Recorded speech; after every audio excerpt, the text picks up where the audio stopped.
Hello. It's not Bond because it's the music from this Brian Yuzna film. Welcome to My Mum Said I Could Watch It. And never cringe, not cringe. Yep. Ladies and gentlemen, the man behind me is not Dr. Herbert West, but this rather weird intro, given that it doesn't lead anywhere, that we'll talk about in this film. Yes, it is indeed Reanimator 2, Bride of Reanimator, 1990. So I am a proper 14, 15-year-old at this point. Not so difficult to rent films. Still pre-blockbuster. Just no lying about my birthday.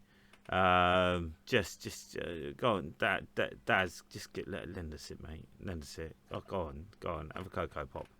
Right. Film itself, for those of you who don't recall the plot, because it is very much like The Bride itself, more an assemblage of parts rather than a real through line.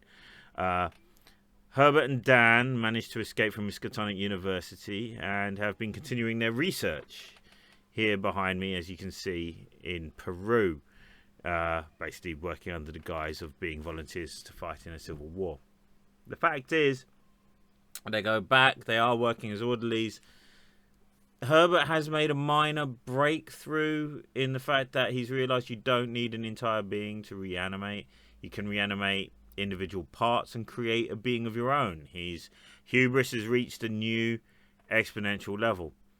Whereas, I'm going to say Fraser Crane because the name escapes me, the rival doctor who was decapitated in the first film has been found, and using his mesmeric abilities is able to convince a coroner to help him wreak his revenge on Herbert West.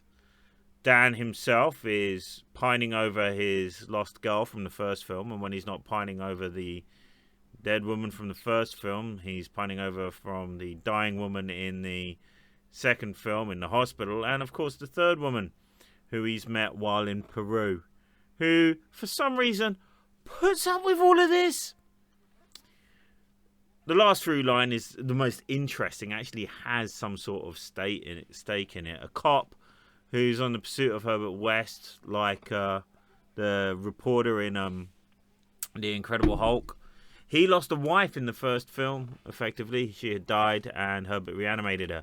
He is now stuck with a reanimated wife who has no real life at all.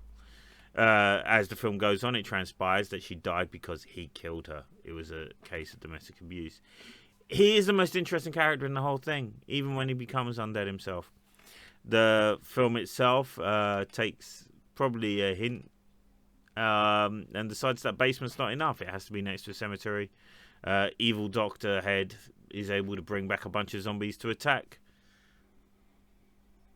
Herbert West while he's tried to reanimate Meg from the first film using parts a la Frankenhooker. And that is really the problem with the film. It is an assemblage. It doesn't work. This stuff behind me, the idea of him in some Gothic areas, it played for Gothic areas in the Peruvian Civil War, could work. The mania that Jeffrey Combs is able to bring to Herbert West in this film, much more than the last. You get to see a real gleeful side in him and his own ego when he takes four fingers and an eye, builds it together. And I've got to say, the stop motion is really fun. But when it becomes farcical, as this four fingers and an eye is trying to hide or be hidden from the detective hot in pursuit of them, you know, four fingers and an eye, where could it go? What could it be? What would it do? What would Rob see if Rob was four fingers and an eye? I know, she says, but then she knows I can be quite crude. That's why Charlie Band is Bond from the comments. During all of this, you know, the bat wings on the head, the coroner who thinks far too much of himself. It is still able to bring some pathos with Dan, but Dan is shagging everything. I mean, we all know that Dan and Herbert are meant to be. They are. I mean, I can't believe that, you know, there is a titanic load of shipping with these two, just from the first film alone, let alone what's going on in this.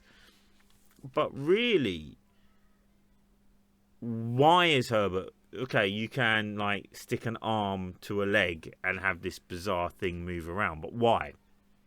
Why? To what purpose? You've proved that it can work, but to what purpose? You've proved that you can reanimate a hamster, but to what purpose? And likewise, evil Dr. Bathead, you want revenge on Herbert West, but there must be an end game.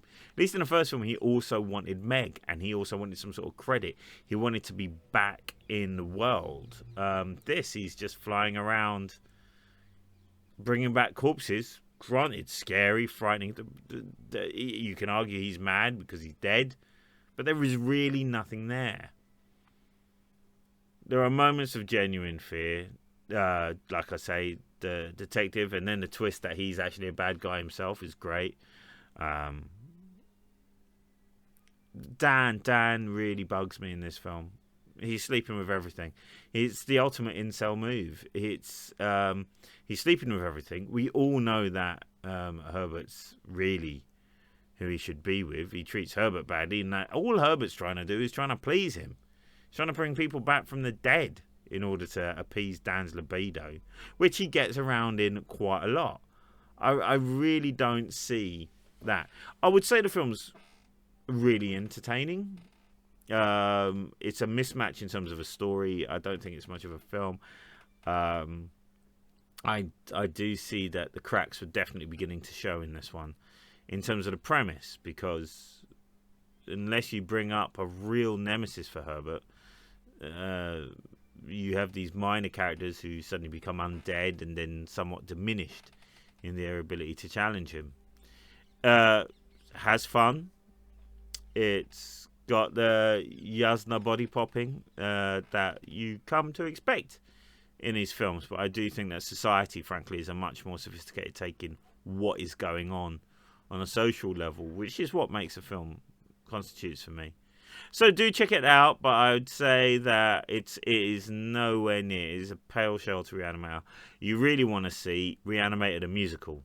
You want to see Reanimator the musical. You know why? It has a basement. It's an assemblage of parts, very thinly strung together. Zombie Meg looks great, but much like it falls apart by the third act. Dan... You know what, Dan? I don't care about your mullet. You're an idiot, Dan. I'm just looking at that screen now with just such anger at him. Great actor, but honestly, what purpose? So, yeah, check it out for the effects. It has its moments. The detective is the best storyline to follow. I'd watch him, really, much like you watch one of the characters in The Thing that you suspect. Watch him. Jeffrey Combs is entertaining, but this is very much the Hellraiser 3 already of the franchise. So with that, I'll leave you to drink your Zoot juice. Don't go changing. Keep it alive. And I'll keep it alive.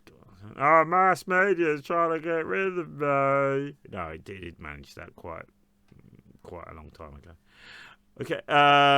And enjoy this charismatic shambles of a film.